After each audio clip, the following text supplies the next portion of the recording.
Rafa Rius, buenos días. Hola, Manolo y nuestras oyentes, buenos días. Pues vamos a contar, como siempre, cosas de las que pasan por el mundo mundial. Y hoy, por el sumario, he visto que estás enormemente internacionalista.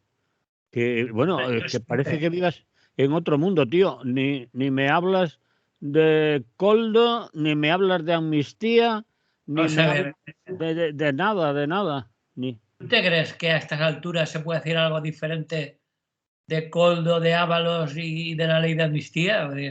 Eso ya está más que tratado. Y como no tengo nada que decir, siguiendo la vieja consigna china, si no puedes mejorar el silencio sobre algo, pues mejor te callas. Pues, Entonces nos vamos a ir por el mundo, que el mundo está también muy revuelto, y vamos a hablar de cosas de las que no se suele hablar tanto en los medios de supuesta comunicación que hay por aquí, por este Estado español. muy bueno lo de supuesta. Sí, muy supuesta. Muy supuesta. Pues vamos a ello. No te falta razón, compañero, aunque no me gusta dártela, pero no te falta en esta ocasión. Vamos a ver. ¿Qué pasa con Sudán? Un país que están matándose con hambrunas, con desplazados, pero a cientos de miles, es decir, se habla de millones de desplazados. A millones, 7 millones de desplazados hay en estos momentos. Pues eso, y que ni pío, tú, ni pío, que está al lado, que está ahí al lado de, está un poquito más abajo de Palestina e Israel, eso no quita valor a lo demás, está al lado del Mar Rojo, muy cerca de todo eso. En la otra orilla de donde están los hutíes, Pues eso, estudiando la historia. Bueno, si quieres empezamos por situarlo, ¿no? Porque pues es una eso vamos a guerra hacer. bastante olvidada y sobre todo complicada con un hecho que no hay que olvidar, como siempre está al fondo de las guerras, que es el hecho de que posee pozos de petróleo y es el tercer productor de oro. Es decir, eso está al fondo de la cuestión, como suele pasar. Sí. Bueno, pues lo situamos geográficamente, si te parece, como solemos hacer. Me parece perfecto, vamos a ello. Pues es un estado que está situado al noreste de África y comparte frontera con Egipto al norte, el Mar Rojo al noreste, un poco más para abajo al este con Eritrea y Etiopía, que son también países bastante complicados. Sudán del Sur al sur, como su nombre indica, al suroeste con la República Centroafricana y al oeste puro con Chad y Libia más hacia el noroeste. Bueno, como digo, en el sur, en el año 2011 se separó de la región sur del país formando la nueva República de Sudán del Sur. La población de Sudán es bastante diversa, es una especie de combinación entre africanos indígenas con una lengua propia, con una lengua del grupo que se suele llamar en lingüística nilo-sahariana. Y por otro lado, está también poblada por descendientes de migrantes de la península arábiga, que lógicamente son de lengua árabe. Ha sufrido, como tantos otros países del mundo musulmán, un proceso de arabización y hoy en día es la cultura árabe la que predomina en Sudán. La mayoría de la población profesa el Islam y geográficamente lo que define al país es el Nilo, el río Nilo que cruza el país de sur a norte, el llamado Nilo Blanco. Y bueno, en principio la excusa para la guerra fue, como tantas veces, la religión. Pero eso fue la excusa, porque la situación era mucho más compleja que una simple división entre un sur más bien cristiano, mayoritariamente cristiano, y un norte musulmán. Así que ahora, independizado Sudán del Sur desde el 2011, el conflicto continúa en el norte. Y parecía que se había acabado con la separación de las dos zonas del país, pero el conflicto continúa en el norte musulmán hasta, bueno, empezó sobre todo de manera más violenta hace aproximadamente un año, en abril del 2023. Mes en el cual estallaron en Jartum, la capital, intensos combates entre dos ejércitos rivales. Esto recuerda un poco lo de la película de la vida de Brian, ¿no? Lo de la Fuerza de Liberación Palestina y las Fuerzas Palestinas de Liberación. Bueno, en este caso son las Fuerzas Armadas sudanesas y el ejército rival, que son las Fuerzas de Apoyo Rápido sudanés, claro, que es una milicia auxiliar que, bueno, empezó siendo paramilitar, pero que ahora ya es un ejército constituido. Los llamados medios de comunicación ofrecieron en ese momento una única explicación, que eran cuestiones personales, no eran las ambiciones de dos señores de la guerra. Por un lado, las Fuerzas Armadas sudanesas del general Abdel Fattah y, por otro lado, las fuerzas de apoyo rápido estas de Mohamed Hamdan Daglo, que tiene el apodo de Hemeti, que significa en árabe, parece ser, mi protector. Bueno, eran respectivamente presidente y vicepresidente de la autoridad militar del país cuando se separó del sur, que formaba una cosa llamada el Consejo de Soberanía. Dirigía entonces el país. Bueno, pues entre estos dos presidente y vicepresidente de ese consejo, pues han acabado enfrentándose.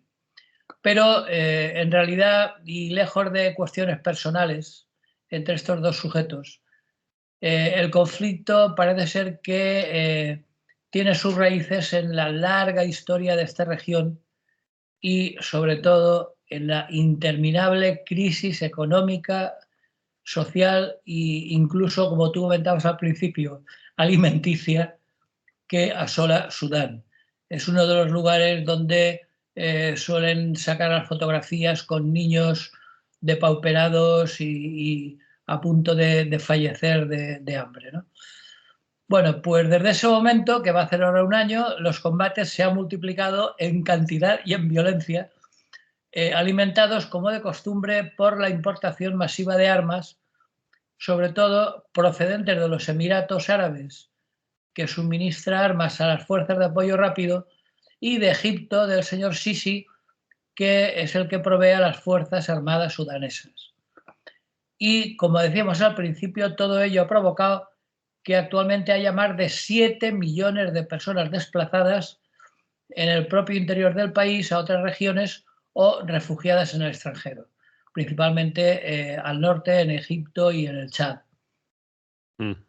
Entre tanto, bueno, el gobierno teórico, porque no gobierna nada, es un estado bastante fallido, se ha exiliado a Puerto Sudán, que es el principal puerto del Mar Rojo, y ha perdido el control de más de la mitad del territorio y, bueno, aquello es el caos. Las Naciones Unidas, como siempre con su buena voluntad, desarrolló una serie de iniciativas para alcanzar una conciliación. La Unión Africana también lo intentó. Los Estados Unidos y Arabia Saudí impulsaron unas conversaciones en Jeddah, pero han logrado propiciar solamente altos el fuego que inmediatamente han sido violados y han continuado con las mismas. Ahora, por supuesto, los esfuerzos de todos estos organismos internacionales se concentran en el reparto de ayuda humanitaria, abandonando el terreno político y militar y procurando que por lo menos la gente no se muera de hambre, ¿no? Bueno, los combates prosiguen en estos momentos con gran intensidad, aunque, como decíamos al principio, los medios no nos comenten nada, pero hay fuertes combates porque, como digo, las dos facciones están muy armadas, tanto por los Emiratos como por Egipto. Y bueno, ahora la zona de guerra, digamos, el frente está en la población de El Fasher. que bueno, momentáneamente está en manos de las fuerzas del ejército, teóricamente el ejército oficial, entre comillas, de la ciudad, pero en una ciudad que alberga aproximadamente 1 millón de habitantes, de los cuales al menos 300.000, y digo al menos porque las cifras, como podrás comprender, son muy, muy poco fiables, no hay estadísticas adecuadas, pero sí que sabemos que, según diversas fuentes, hay más de 300.000 refugiados en esta ciudad de 1 millón y que además se encuentra en estos momentos en el frente donde se están produciendo los combates más intensos. Entonces, bueno, por hacer un poco de historia para ver de dónde viene la situación, en un principio, los estados africanos, que como tantas veces hemos repetido, son productos artificiales de la división colonial, excepto un país que está al este de Sudán, que es Etiopía, y que nunca fue colonizada, excepto una breve ocupación italiana de Mussolini entre el 36 y el 41, y que se saldó en una derrota total de los italianos. Pero el resto, Etiopía fue independiente. Y Sudán, que también surgió en el siglo XIX, en la segunda década, de una parte de lo que en aquella época se conocía como Beled as-Sudán, que traducido viene a querer decir la tierra de los negros en árabe. Es decir, lo que estaba al sur de Egipto, que, como sabemos, tiene una población nilótica de una etnia que no es precisamente negra. Entonces, bueno, incluso durante muchos años fue una parte semiautónoma, no era totalmente independiente, pero era autónoma dentro del Imperio Otomano, dentro de Turquía, porque lo que pretendían los pachás turcos, los pachás de Estambul, eran obtener soldados y esclavos negros y sobre todo oro, que desde muy antiguo se sabe que Sudán es un gran productor de oro y lo codiciaba el pachá turco. Bueno, pues entonces el territorio ya empezó por ahí el descontrol, porque quedó desigualmente repartido entre una especie de colonia turca mal organizada y que solamente se dedicaba a la predación con unas fuerzas turcas que nunca se llegaron a establecer del todo, y luego una periferia concebidas como zona de saqueo, ¿no? Porque estaban totalmente incontroladas y solo servían para saquearlas, llevándose, como decía hace un momento, oro y esclavos. Sudán, pues desde entonces hasta ahora siguió siendo una especie de collage, ¿no?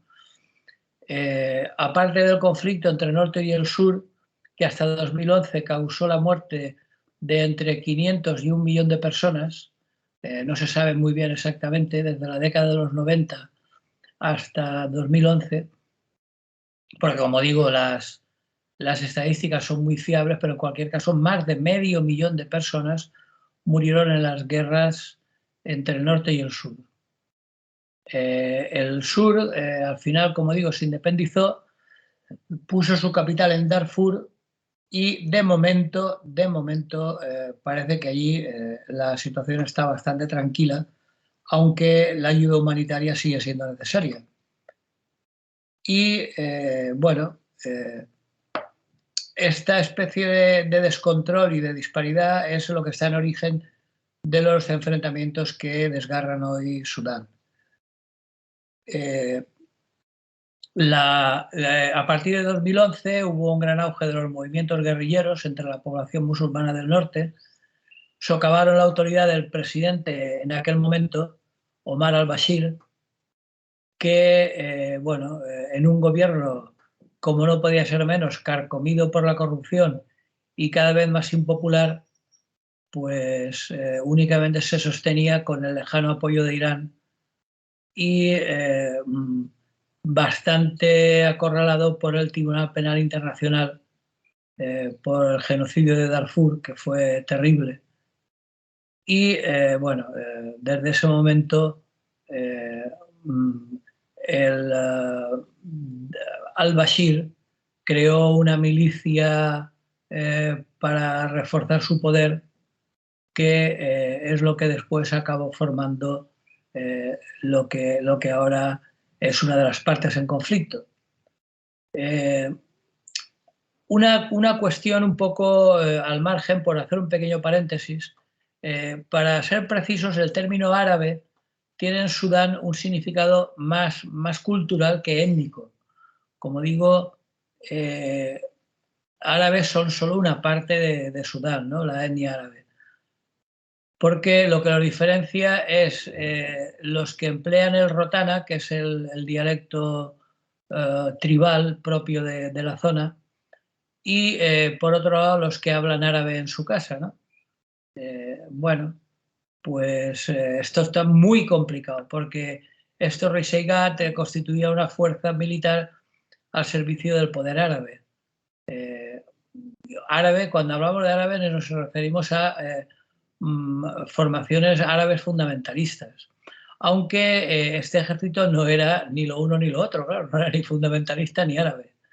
Bueno, total que a todo esto al-Bashir fue finalmente derrocado en el año 19 por un golpe de Estado que organizó conjuntamente estos dos ejércitos implicados ahora, las FARC y las RSF. Y que, bueno, en un principio este golpe de Estado que derrocó al-Bashir fue apoyado por la población que estaba ávida de libertades civiles, perdón, y que había protagonizado una ola de manifestaciones pacíficas que causaron la muerte de varios centenares de personas en la posterior represión, ¿no?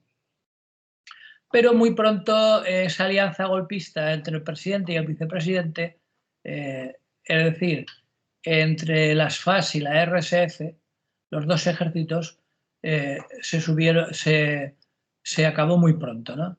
Era una alianza simplemente coyuntural y mientras las FARC son una fuerza fundamentalmente árabe procedente de la población del Valle del Nilo, las RSF están constituidas por población puramente africana, ¿no? Entonces, bueno, todas esas tensiones han ido aumentando. Ambos han intentado hacerse con el control del movimiento democrático, reivindicando tener ellos la legitimidad popular, pero bueno, fueron cohabitando hasta que, como decía antes, en octubre del año 21 empezaron ya las hostilidades y hoy en día, bueno, están en plena guerra. Habían prometido elecciones para julio del año pasado, pero evidentemente con la que tenían montada, pues se olvidaron de las elecciones.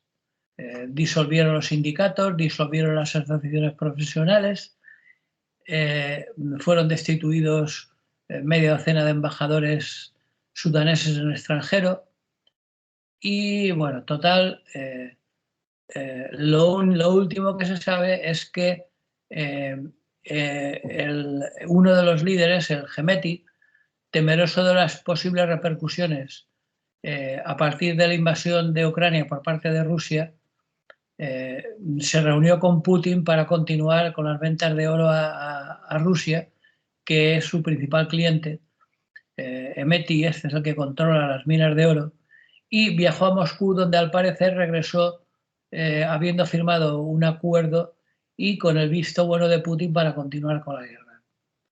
De hecho, curiosamente, en marzo del 22 hubo una resolución de las Naciones Unidas condenando la invasión de Ucrania y Sudán se abstuvo en la votación.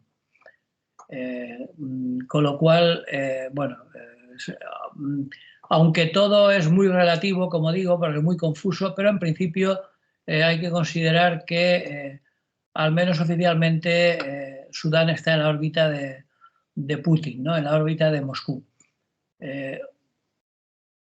A pesar de ello, a partir del año 22, Estados Unidos reanudó su programa de asistencia económica a Sudán, porque ni que decir tiene que con unas cosas y otras la economía de Sudán está por los suelos, tiene una deuda absolutamente impagable, es decir, eso no lo va a pagar en la vida. Y bueno, parece que la política de Washington de aquel momento, la política de Biden era que, bueno, que a ver si superaba la crisis facilitándole recursos. Pero bueno, el caso es que entre unos y otros no consiguieron nada y, como digo, en estos momentos los combates continúan con gran violencia, ¿no? Hubo un intento de la ONU de establecer una misión de estas que la ONU envía a veces, misión integrada de asistencia para la transición en Sudán. Los nombres son siempre muy rimbombantes, ¿no? Pero bueno, la intención, según la ONU, era acompañar al país hacia la democracia, pero no ha servido de gran cosa porque, como digo, los enfrentamientos no solo no han cesado, sino que han aumentado. Así que, bueno, por un lado Moscú, que se lavaba las manos mientras seguía abasteciéndose del oro sudanés, Putin se declaró equidistante de todas las corrientes políticas en Sudán, mientras que, bueno, la oposición interior, que es muy débil, lógicamente, se quejaba abiertamente de la extracción ilegal de oro por parte de las RSF y su envío a Rusia, ¿no? En fin, la situación, como digo, tiene varios focos y, sobre todo, la salida al mar es muy importante. Hay grupos guerrilleros que no forman parte de ninguno de estos dos ejércitos, o sea que la situación está complicadísima. Pues hay algunos grupos guerrilleros que supuestamente quieren restaurar la democracia, que han cortado la carretera de Puerto Sudán, con lo cual han cortado la salida al Mar Rojo, de todo el país, ¿no? Es una salida vital para el tráfico marítimo. Y llevan ya un año así desde febrero del año pasado. Bueno, siguen, hay una serie de cuestiones colaterales absolutamente, bueno, macabras, por utilizar un término, y es que, como se están quedando sin combatientes, las FARC, el ejército oficial, reclutaron y los famosos niños soldados, ¿no? Están secuestrando niños y apuntándolos a su ejército, porque, como decía, armas no les faltan. Y bueno, el año pasado también la misión esta de la ONU se tuvo que ir porque no servía absolutamente de nada. Intentaba llevar a cabo Antonio Guterres, el secretario general de la ONU, quería que hicieran una evaluación estratégica de cómo estaba la situación, pero se tuvieron que bueno, ir con viento fresco.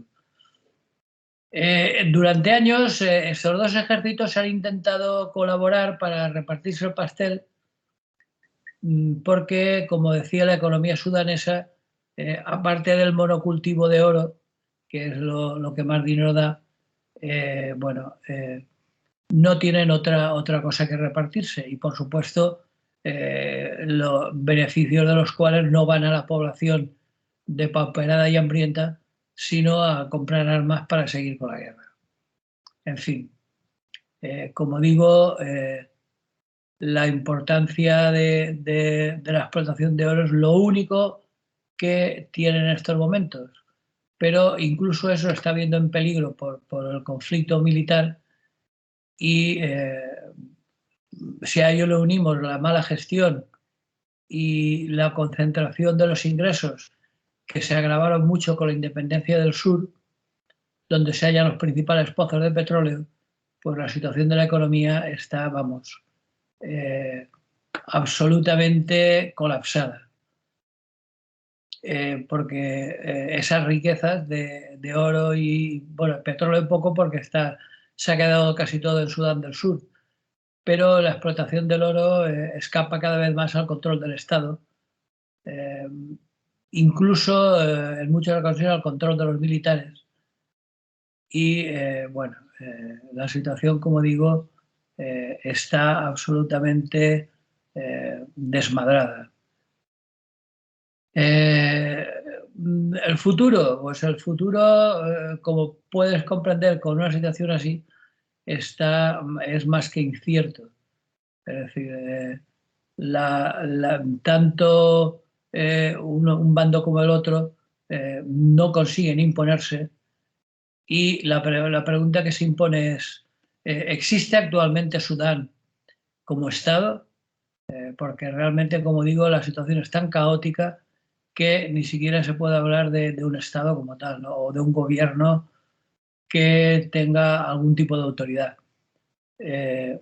Lo malo es que esa muerte como Estado de Sudán propiciaría un caos regional peor incluso que el desatado por el colapso que tuvo Somalia ya en la década de 1900 y que provocó la crisis de los piratas del Mar Rojo, si recordamos, etc., ¿no?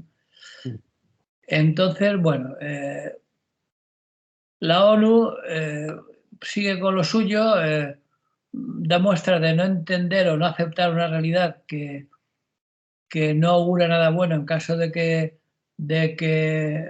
la capital Jartum se desmorone, y va a conseguir que el Cuerno de África, que es, como sabemos, toda la región en forma de cuerno del África Oriental, pues, y es una región que, como decíamos al principio, la colonización nunca fue profunda, nunca fue muy fuerte, pero que en estos momentos, entre Somalia, Etiopía, Eritrea, Sudán, pues se encuentra sumida en un absoluto caos. Sí, señor. Que está cerca, bueno, Sudán tiene una parte que podríamos considerar el Sahel, ¿no? En la zona esa. Sí, sí, sí. La zona occidental, digamos, la zona oeste, Sí, es la que comunica con el Sahel y sí, con el desierto del Sáhara, ¿no? sí. Recordemos que se prolonga hasta el Atlántico. Hay una parte muy importante de Sudán que es desértica, es ya prácticamente forma parte de la última zona del desierto del Sáhara, ¿no? Mm. Entonces, bueno, pues no, la agricultura, como podemos entender, no tiene demasiadas posibilidades, porque se alterna entre la selva tropical, poco propicia para cualquier tipo de cultivo, y por otro lado el desierto, con lo cual la producción propia de alimentos es bastante limitada y dependen, como tantos otros países, de la ayuda internacional, que en un país sumido en el caos y con ejércitos enfrentados, pues es muy difícil que lleguen, entre otras cosas porque los convoyes de voluntariado pues no se atreven ni siquiera a llegar a los campamentos de refugiados, que es donde más falta hace y que son los que a veces vemos imágenes de esas tan terribles, Mm. un mar de tiendas de campaña Mm. poblado por niños depauperados, ¿no? Entonces, bueno, así está la situación y no tiene visos de que vaya a mejorar al menos a corto plazo. Pues muy bien, lo vamos a dejar ahí, explicado para que la gente que quiera interesarse más por Sudán, pues que busque información en medios, sobre todo internacionales, que de vez en cuando sí que traen información sobre Sudán, o en los sitios habituales que hay en la red, para enterarnos de una de las guerras que asolan el planeta, y además con desastres como los que hemos nombrado de desplazados, de hambruna, de muertos, es decir, un desastre de los no televisados, de los no televisados. Sí, no, está claro, como decía al principio, que aunque estemos en España, la actualidad va más lejos de Koldo y de la ley de amnistía. Hay muchos otros puntos del mundo y yo creo que, como decíamos al principio del todo, habría que reivindicar el internacionalismo. Es decir, si el capitalismo salvaje de mercado toca a uno, nos toca a todos. Es decir, porque pase en Sudán no quiere decir que no nos tenga que afectar de la misma manera. Nosotros creemos que somos ciudadanos del mundo y por lo tanto debemos de ser solidarios con todos ellos. Vamos a poner aquí un poco de música, ¿te parece, Me Rafa? parece muy bien.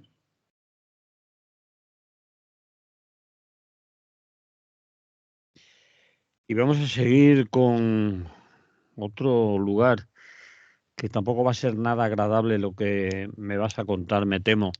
Solo más me han dado Haití. Y yo de Haití aún recuerdo los desastres de aquel terremoto y lo que vino a continuación, que parece ser que continúa y continúa y continúa, y es uno de esos países también que sería irreconocible pensando que tiene un Estado, un gobierno, que se está recuperando, etcétera, pero ahí sigue Haití, ¿no? Sí, es una de las zonas que, bueno, si hablábamos de Sudán, pues de Haití podríamos decir lo mismo, ¿no? Totalmente olvidada. Haití está situada en el centro del Mar Caribe y ocupa el tercio occidental de la isla de la Española, la primera isla a la que llegó nuestro conquistador, Cristóbal Colón, enviado por la reina Isabel la Católica. Bueno, pues ocupa un tercio, los otros 2 tercios los ocupa la República Dominicana, que tampoco está para echar cohetes, pero en cualquier caso está mejor. Y en este momento la situación de Haití la podríamos calificar directamente de trágica. O sea, en 2023 hubieron más de 1.400 secuestros y 2.500 muertos solo en la capital, solo en Port-au-Prince, en Puerto Príncipe.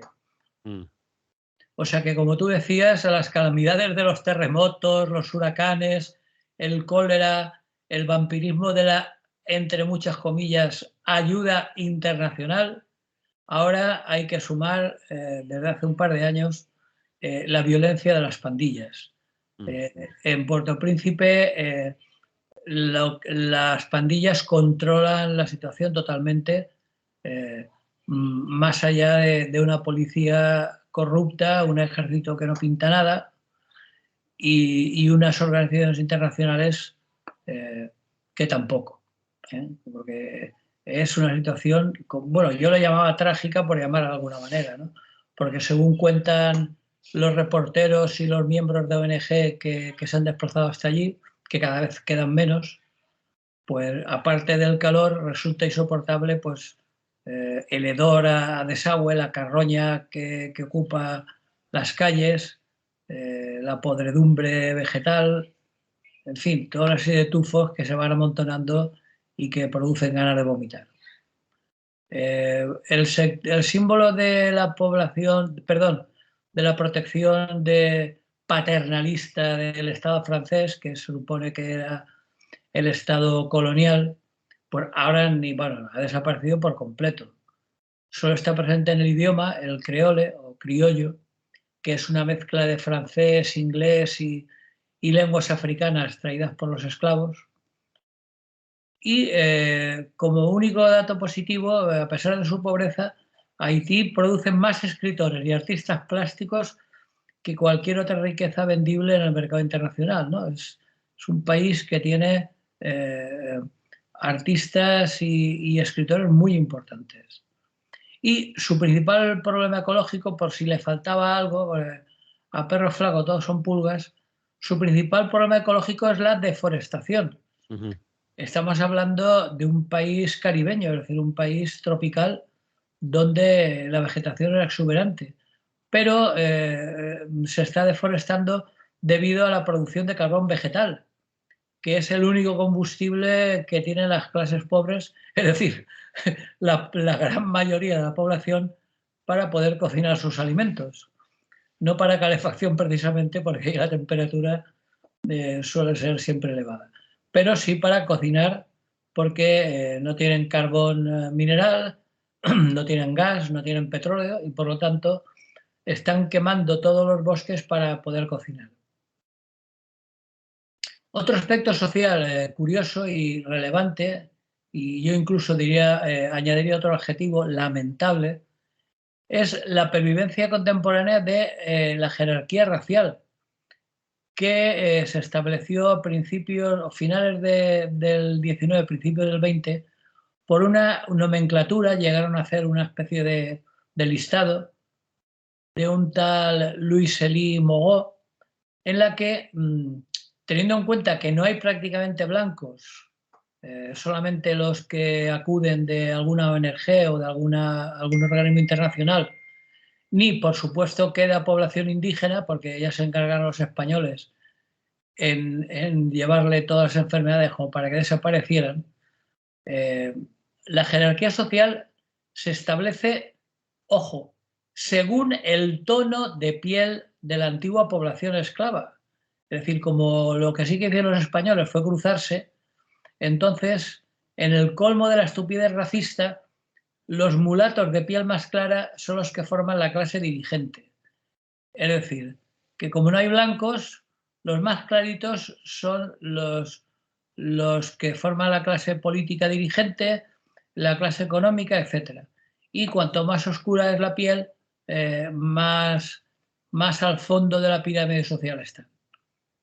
Pero es algo que yo cuando lo leí y me lo contaron, bueno, me parecía increíble, pero parece ser que sí.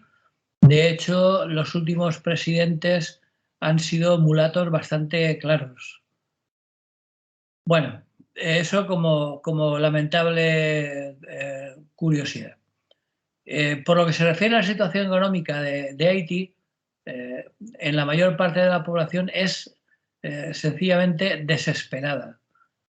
Por poner algunos ejemplos para que veamos cómo están las cosas, en el mercado los dientes de ajo se venden, ojo, por unidades. Es decir, tú vas y compras un diente de ajo. Y las pastillas de caldo deshidratado, pues lo mismo. Tienes que comprar una pastilla de caldo, lo metes en el puchero y bueno, algo hará.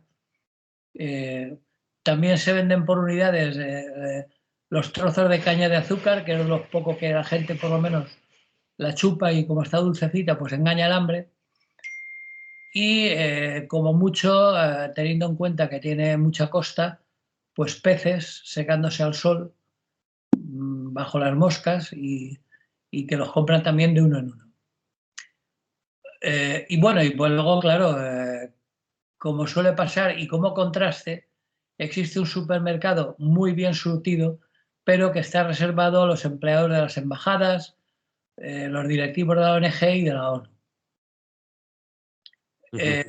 Si nos vamos al otro extremo de la pirámide social, la represión causa, como siempre suele suceder, numerosos detenidos.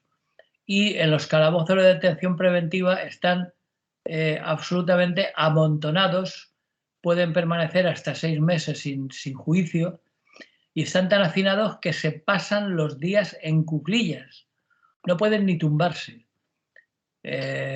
Curiosamente estamos hablando de Haití, que es el primer país donde hubo una revolución de los esclavos. Eso fue a principios del siglo XIX, de la segunda década aproximadamente. Hubo un líder muy famoso, el Toussaint Louverture, que creó en aquel momento un estado libre, único en su género en toda Centro y Latinoamérica, formado por los sucesores de los antiguos esclavos. Porque, como digo, hasta ahora mismo toda la población es, bueno, negra o mulata, ¿no? Pero, bueno, esta especie de aires de libertad traídos por Toussaint Louverture y sus y sus muchachos, pues bueno, esto se ha acabado y ahora, como digo, la situación es terrible. Para acabarlo de complicar y en otro orden de cosas, la religión invade todos los espacios públicos y bueno, contaba en un artículo que leí de un cooperante que había estado por allí que le sorprendió cosas como que la caja del polero, del vendedor de granizados de sirope, estaba decorada con la inscripción Dios nos salva. Y bueno, y eso dice que lo más curioso es que está en todas partes, ¿no? En todos los soportes. Por ejemplo, hay un barco que se llama Dios me espera. Una peluquería que se llama Cristo la única esperanza. Un taxi que se llama Gracias Jesús. Una copistería que pone que se llama Jesús ante todo. En fin, si faltaba algo, cuando se mete la religión por medio se acaba complicando todo mucho más. Así que, bueno, ¿qué futuro le espera a Haití? Pues bueno, hay determinados lugares, hemos hablado antes de Sudán, ahora estamos hablando de Haití, pues hay determinados lugares en los que el ultraliberalismo capitalista de mercado muestra con toda crudeza todas sus miserias. Y uno de esos lugares donde se le ven todas las miserias al ultraliberalismo capitalista es sin duda Haití. Así que, por supuesto, será difícil que una clase política cleptómana, por llamarlo finamente, renuncie a sus privilegios, que las mafias no solo haitianas, sino globales, consientan en perder influencia, que funcionarios de la ONU que tienen unos salarios de altos ejecutivos logren convencer a los jueces haitianos que cobran 100 veces menos que ellos, pues que los convenzan para que renuncien a la corrupción y que los representantes de una economía mundial que han destrozado el país, pues que propongan soluciones que sean aceptadas. Estoy hablando pues, de los de siempre, del FMI, del Banco Mundial. Así que el futuro a corto plazo, en medio de la exuberancia tropical, Haití tiene un futuro, bueno, no sé, gris oscuro tirando negro. Pero el problema es que tiene un futuro, como tú dices, muy difícil, un presente impresentable y tiene un pasado también ya muy lejano en el tiempo que tampoco tiene ningún viso de ser considerado como digno para nada. Es decir, que Haití está cronificado todo allí. Sí, ese es el problema. Por eso digo que el futuro está bastante negro. Porque incluso en un país que abrió una luz de esperanza con aquello de Toussaint Louverture a principios del siglo XIX, creando un estado propio para población de etnia negra, de antiguos esclavos liberados, ¿no? Los famosos cromañones. Bueno, pues parecía que podía ir, pero bueno, la fuerza terrible del mercado global pues ha hecho que ahora esté como hemos contado.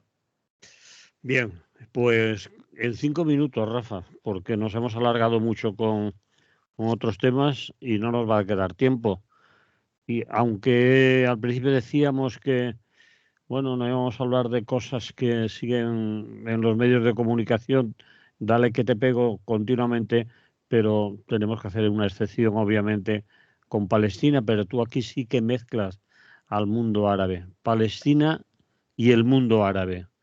¿En qué Sí, es un aspecto diferente, es decir, no vamos a hablar de Gaza porque acabaríamos llorando, pero vamos a hablar de un aspecto de la cuestión que tampoco se insiste demasiado en él, ¿no? Había unas palabras del Corán en las que el profeta Muhammad, o sea, Mahoma, decía, un creyente para otro creyente es como un edificio, el uno es apoyo del otro, como lo son los ladrillos, las bases y las columnas que sostienen la estructura de un edificio.